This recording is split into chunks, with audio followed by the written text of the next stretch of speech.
ನಾನು ಹೇಳೋದು ಅವರು ರಾಜಕೀಯ ಮಾಡ್ಲಿ, ನಾನು ತಪ್ಪು ಅನ್ನಲ್ಲ. ಆದ್ರೆ 2 ಸಲ ಗೆದ್ದು ಅನ್ನ ಇಟ್ಟಿರೋ ಮನೆಗೆ ದ್ರೋಹ ಬಗೀತಾರ? ದ್ರೋಹ ಬಗಿಬೋದಾ? ಅವ್ರ ಓಟ್ ಅವ್ರು ಕೇಳ್ಕೊಳ್ಳಿ. ಸ್ವಾಮಿ ಹೇಳಿ, medical minister, medical master, medical minister, medical master, ದುಡ್ಡ ಧೈರ್ಯನ, ದುಡ್ಡ ಧೈರ್ಯನ, ಆಗರ್ಭ ಶ್ರೀಮಂತನ ಅನಾಥ ಹುಡುಗನ, ಆಗರ್ಭ ಶ್ರೀಮಂತನ ಅನಾಥ ಹುಡುಗನ, ಬ್ಯಾಂಕ್ ಬ್ಯಾಲೆನ್ಸ್ ಇಲ್ಲ ಅಂಬೇಡ್ಕರ್ ಅವರ ಶಿಷ್ಯನ?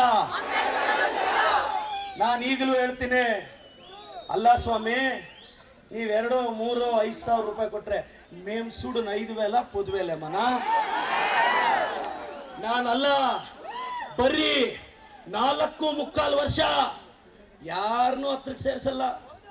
ಹಿಂಗ ರೊಂಡೆಲ್ ನೋಡು, సిక్కిన పోస్టులు సిక్కిన వాళ్ళకి ఇస్తారు అన్నా. నేను చెప్పేదే మీ ఊర్లో లీడర్ కాదు, మీ కొడుకు పెరగల్ల. నా ఉద్దేశం అదే. నీ కూతురు నీ కొడుకు పెరగల్ల, దానికి ನಾನು ಸಪೋರ್ಟ್ చేయండి.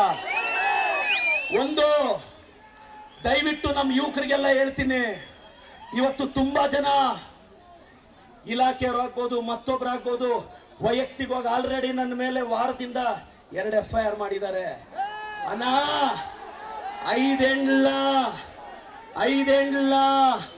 22 FIR ಹಾಕ್ಸಿದ್ರು, ತಡಿಯಕ್ಕಾಯ್ತೇನೋ? ಏನೇ ದಿಗಿಲು ಪಡ್ಬೋತಮ್ಮ?